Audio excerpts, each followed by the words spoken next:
everyone, and welcome to the channel. So today we're installing the first performance modification for my Toyota GR86. We're putting in the MST Cold Air Intake, which I have laid out on the bench here. I'll have the link to our website down in the description where you can order this exact kit. And of course, you can follow along with me on the install and see the performance gains that we get from this cold air intake. Now, this is also available for the BRZ, so the 2022 year model and newer GR86 or BRZ. It's the same 2.4 liter 4-cylinder engine. So for this kit, you'll notice we have the air box. Very nice material. It even has the rubber edge guard already installed, so I didn't have to do that for any of these. This is how it came, which was awesome to see.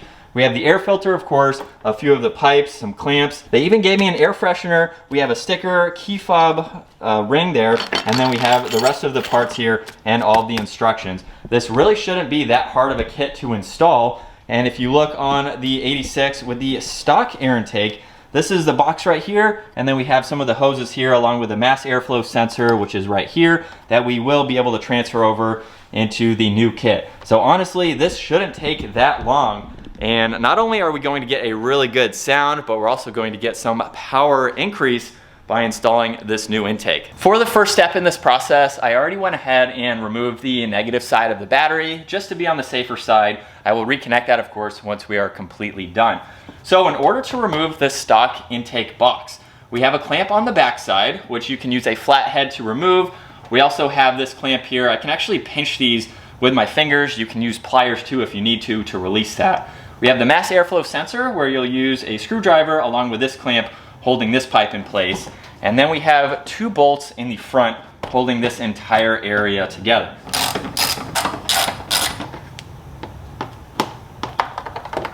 For this clamp on the upper section, using a pair of needle nose pliers can be very beneficial to slide that over. So I'm just going around the entire hose as best I can to help crack that seal, and I can slide that right off. So now we have that in the upper section. We have the mass airflow sensor removed, and then there's actually one more bolt. So the two in the front that I just removed, there's one more. These are all a 10mm.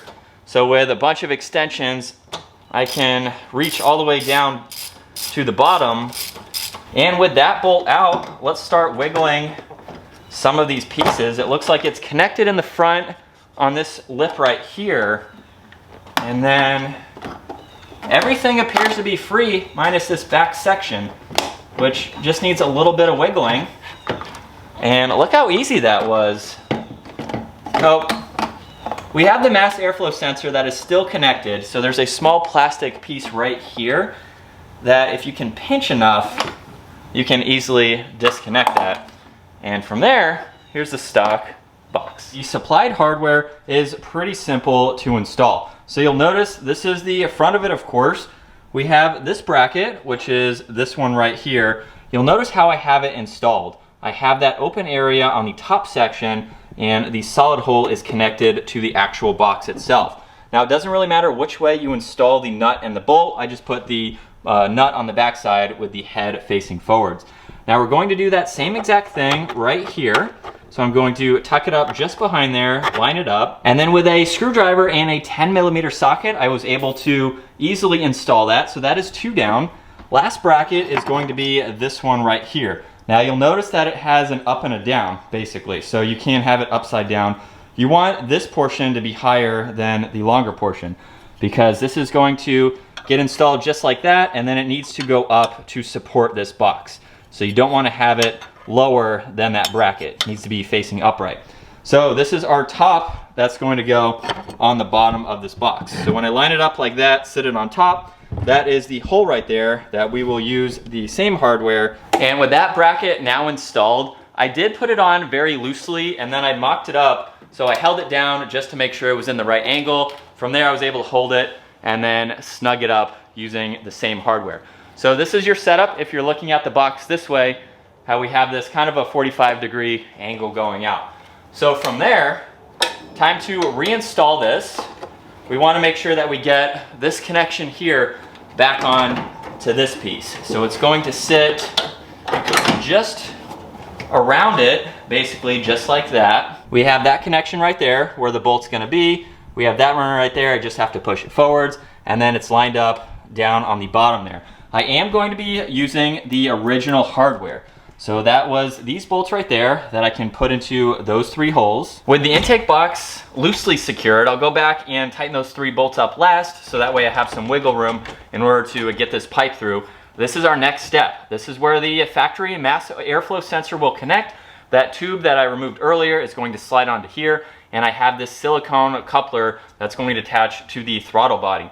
So I'm going to fish this through the hole of the intake box just to get that nice and level.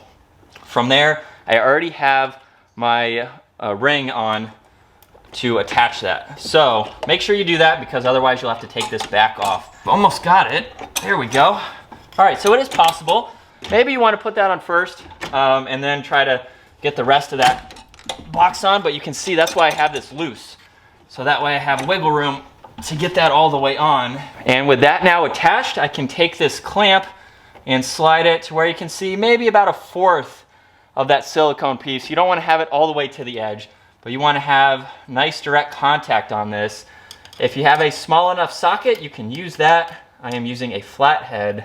And next up, we'll move on to the mass airflow sensor. The kit actually comes with these black screws. So that way I can get rid of those chrome ones, give it a little bit more cooler of a look. It'll blend in much nicer with the black pipe here. So I'm using these ones instead of the factory ones, just because it looks neater. Now, there is no area for this part that we took out earlier, so that's just going to hang out right in the middle there. I don't see anywhere to connect that. No big deal. It's just floating in the middle there. And I can also attach this pipe that we took off earlier. So just a little bit of wiggling to get that on. And the last step is to install the air filter. Now, to learn from this video, this clamp back here I had to take apart and put it back on, because I didn't realize that I needed to put that on first once I had this connected. It won't go through this hole here. So have that on before you install the box. And also, since I still have this box fairly loose, that is going to allow me to hopefully slide on the air filter here. So if I can get it under and then push this box back, I can slide it just like that.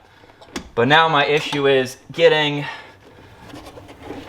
the rubber to pop just like that. So this is what I'm dealing with right here, where I need to have enough room to get this clamp to sit on the backside. Air filter's all the way on, and I am able to tighten this box down. So really, just a matter of getting the rest of this on and tightening that down. We have a pretty large intake box itself surrounding the air filter, but it needed to hook up here and then have enough room to get to that bracket back there. But a very nice powder-coated design. This air filter is also washable, so they do recommend that you wash it about every oil change, so once a year or every 5,000 miles. You can easily detach it, wash it, get it all cleaned up, and then reinstall it with ease. And then behind that, we have the rest of the connections. This is that area I mentioned earlier. It's just going to hang out there for that mass airflow sensor connection, and everything else is installed. So I will check this later today, in a couple days after driving it, just to make sure none of the bolts have loosened up, and then we do have to reconnect that negative side of the battery. So as I close the hood now, this car does have the prop rod for it. You'll notice too that the indentation on this side of the air box is where the prop rod can sit. It's gonna go right in front of this piece here, and I can still latch it into that side there. And so with a closer look, it's mushing that piece right there just a little bit. We have clearance there to cut through and around, and it can be safely secured on this side. We're talking a very, very snug fit, but well designed, so that way you don't have to upgrade to hood struts. You can keep that prop rod and still have this kit. So very nice to see that. So we are going to get this out on the road and hear the sound differences between this MST Cold Air Intake and that giant plastic factory one. So in these next clips, there's gonna be duplicate clips, of course. The first one you'll see is the factory sound, and then the second clip is going to be this MST intake. And then after that, we'll drive this through some twisty roads, rip on it a little bit more, and see my final thoughts with the power gains that we got from this MST Cold Air Intake.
Have been able to hear the sound difference in those before and after clips. This is so much louder with this MST intake.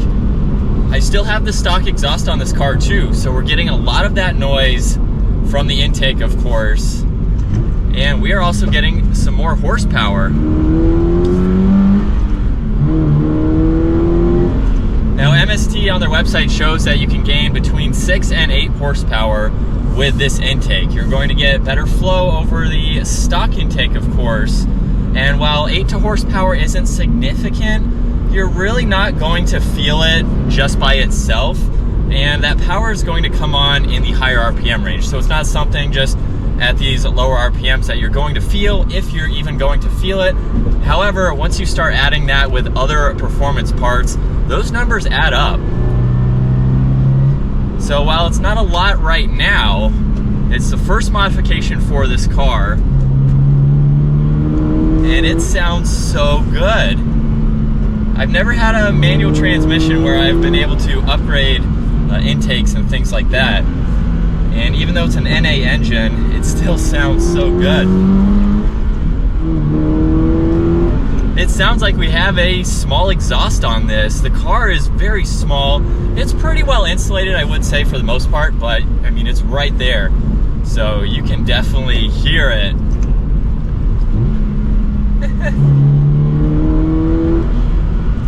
That sounds so good. It's such an easy part to install too, as you guys saw. I mean, it took me about a half hour or so. And so if you're looking for sound, you want something to clean up that engine bay a little bit more, this is a perfect intake to go with. We have it on our website down in the description if you want to check it out. Sounds good on the downshifts too. Well, that's going to wrap it up for today's install with the MST Cold Air Intake. I hope you guys enjoyed today's video. If you did, give it a huge thumbs up.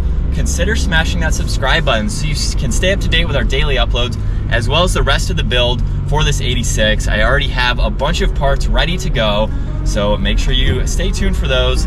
I'll see you all in the next video.